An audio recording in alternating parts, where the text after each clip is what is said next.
Conta pra mim, como que foi essa infância lá em Morada Nova, na terra da tilápia? Aquela infância sem internet, né? Como você diz aí, dos 30, 40 a mais, mas brincando de pique-esconde, de rouba-bandeira, de queimada, esfolando o dedão, não é É bom assim? demais. Tampando, tirando a tampa do dedão. E com a questão da família, da cultura, do respeito, do afeto, Você cresceu né? lá em Morada Nova? Eu sou Belo-Horizontina, mas a Sim. minha família é de lá, né? Tanto os meus avós quanto os meus pais, que depois de mais velhos vieram para Belo Horizonte para estudar, para Mas a sua poder. infância foi lá ou foi aqui? A minha infância foi aqui e lá, Ah, porque aqui era durante a semana, né? E lá era nos feriados e nas férias. então você veio de Morada Nova já criança pra cá? Eu nasci aqui Ah, e cresci em Belo Horizonte, mas passei grande parte da minha infância, da minha adolescência em Morada, por sempre estar lá, né, próximo da nos finais de família, semana? nos finais de Tá, semana então vamos ou pegar aqui de Belô. Você foi criada aqui, mas passou a infância indo e voltando. Daqui, de Belo Horizonte, o que você lembra do início, assim, de criança, da Lilian criança? Olha, Rodrigo, eu ficava aqui, depois eu ia pra lá, mas aqui eu me lembro de tal coisa, eu estudei em tal lugar. eu estudei no Instituto de Educação de Minas Gerais, aquele colégio lindo, maravilhoso ali no centro, rosa, né, que tem a arquitetura portuguesa, né? Colégio de 1906. Isso já foi o colegial, né? Da quinta à oitava. Da quinta Não, ao ensino... do Do pré? primeiro período até o terceiro ano. É A mesmo? minha turma foi a primeira do científico. Então, deixa eu Porque entender. Você estudou primeiro, segundo, terceiro, quarta série, tudo na mesma escola, tu, até o ensino até o médio? segundo grau que a gente chamava, né? Porque Ensino hoje médio. mudou tudo, a gente não sabe mais como que funciona a educação, né? Porque Verdade. antes tinha essa divisão, mas eu passei a minha vida toda lá no Instituto de Educação, e o Instituto era uma escola conhecida por formar professoras, né? Era o curso de magistério de Minas Gerais, era no Instituto de Educação. Que legal. E eu acho isso tão interessante porque eu falo que eu tinha um desejo de fazer psicologia e sempre gostei de lidar com pessoas, né, de me comunicar, de me relacionar. E aí, parando para refletir sobre a trajetória, olha, eu estudei numa escola que era para ser professora, magistério, Sim. mas minha turma primeira turma do Científico. científico, né? E acaba que a vida vai trazendo aí outros vieses e hoje eu trabalho com as mulheres também, né? Como a gente vai Bacana. falar um pouquinho mais para frente. Arrastadinha pra trás. Lilian, como é que é? Lilian é solo, tem irmãos? Como é que é? Eu tenho 3 irmãos. Tá, então a gente vai falar assim, como que era lá na casa do seu César e da dona Beth? Rodrigo, eu me remeto à memória da minha casa. Eu lembro, eu e meus irmãos, a gente fazia... Bagunça. Com certeza. Essa casa cheia de alegria. Como é que era? Pai e mãe bravos? Conta um pouquinho desses pais maravilhosos. Pai e mãe vivo, em memória. Graças a Deus, ainda vivos. Amém. Que bom. Ativos. Meu pai, empreendedor nato. Né? O Bacana. meu primeiro trabalho foi na empresa do meu pai, que era uma farmácia que ficava em frente ao Estadual Central. Chamava Droga Lília. Eu tinha 15 anos. Legal. E Seu nome. foi em homenagem. A farmácia era do meu pai e da minha tia Cida, que era farmacêutica. E então lá foi o meu primeiro emprego. E aí acaba que uma mudança da própria legislação do mercado farmacêutico, com a abertura aí dos laboratórios, né, a venda sem atravessadores, eles decidiram fechar a farmácia. E o meu pai vendeu a parte dele e comprou uma van, que ele trabalha até hoje com Que transporte, legal. fazendo o transporte das pessoas que fazem hemodiálise, Certo. lá de Morada Nova para Curvelo. Aham. Então, é lá no interior. E minha mãe, funcionária pública. E aí, a vida inteira, meu pai empreendedor, meu pai já teve vários negócios, né? Então, eu falo que a minha escola do empreendedorismo é em casa. Mas só hoje que eu tenho consciência, né, de compreender que quando a gente é criança, a nossa percepção é muito diferente, né? A gente visualiza, mas a gente não compreende muito. Uhum. E eu estou falando isso porque eu lembro da minha mãe a vida inteira falando, faz um concurso público, faz um concurso público, faz um concurso público. E eu não entendia. Eu falava, por que ela quer tanto que a gente faça um concurso público? Estabilidade. Por causa das dores do empreender, né? Aham. Que hoje eu falo que a gente também ensina isso. como que a gente lida com essas dores? Porque empreender, eu gosto de dizer que não é para amador, né?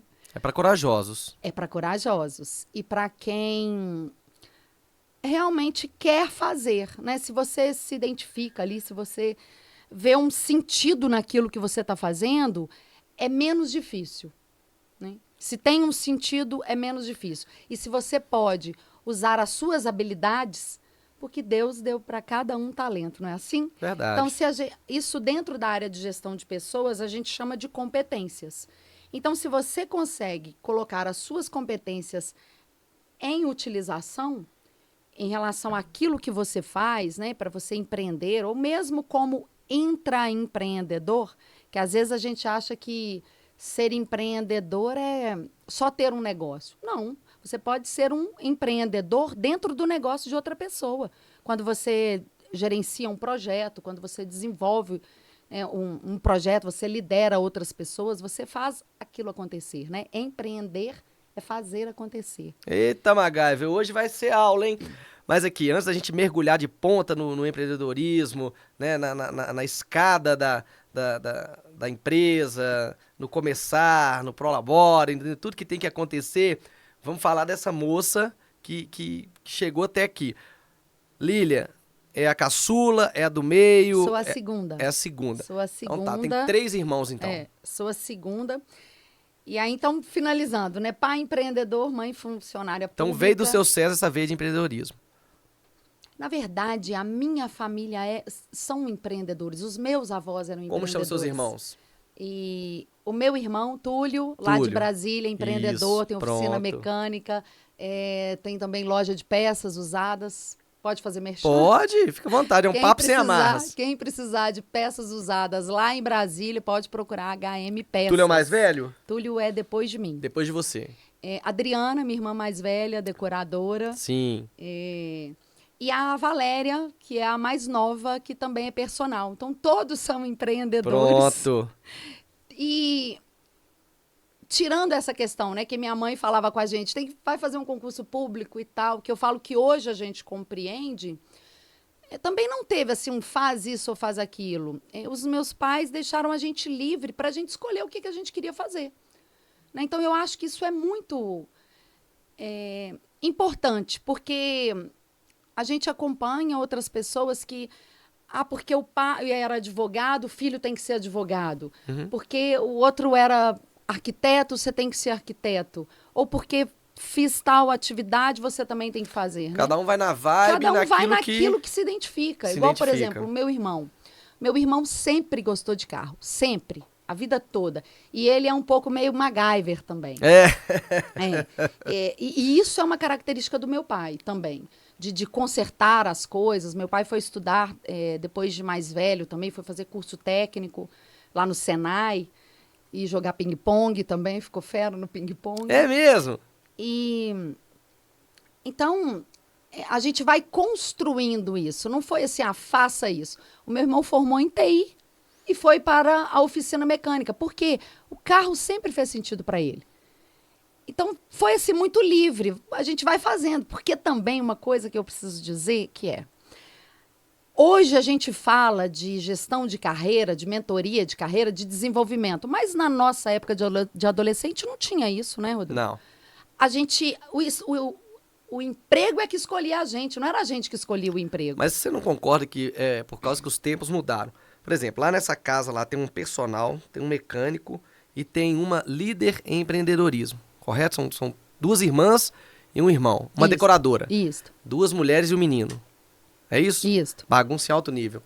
Você concorda que, mesmo seu pai tendo essa veia de empreendedor, a sua mãe sendo funcionária pública, todos tinham uma única mentalidade, né? Primeiro, seus pais criar família, né? Que eu te perguntei sobre estudar, sobre infância, essas coisas. Você foi pro científico. Não tinha nada a ver para fazer ou concurso, ou curso técnico, até mesmo a sua formação de ensino médio foi diferente daquilo que todo mundo queria padronizar para você naquela época. Voltando um pouquinho na escola lá, desde da quarta série, primeiro, segundo, terceiro, quarto, até o ensino médio. Tem alguma boa lembrança de amizade? Tem alguma boa lembrança que deu aquele start? Falou, ó, eu vou fazer isso porque aqui na escola tá me despertando ser empreendedora. Porque você já foi outras coisas antes. Na escola em si, não. Mas algo que eu vejo que eu sempre tive é essa questão da liderança. De ser chefe de turma, Era de chefe de turma? ser a capitã do time de handball, né? E quando eu era mais jovem, eu gostava mais das questões da atividade física, como o handball, do que o ensino mesmo. Mas aí na sétima série eu tomei bomba. Ah, tá.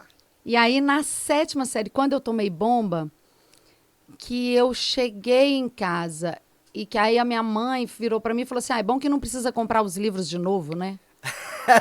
Porque era tudo muito difícil, né? Eu lembro do meu Muito. pai falando: olha, não vamos gastar o caderno. Eu falo que hoje, para mim, luxo, sabe o que que é, Rodrigo? Eu poder pegar um papel branco e rabiscar, gastar quantos papéis eu quiser. Isso, para mim, é sucesso. Por causa de pensar, 4 filhos, tenho que estudar todos os meninos. Meu pai falava isso, não fica desperdiçando, né? E aí eu lembro que essa chavinha do estudar e do buscar desenvolver aconteceu quando eu tomei essa bomba, que aí eu acho que eu trouxe para consciência do investimento de tempo,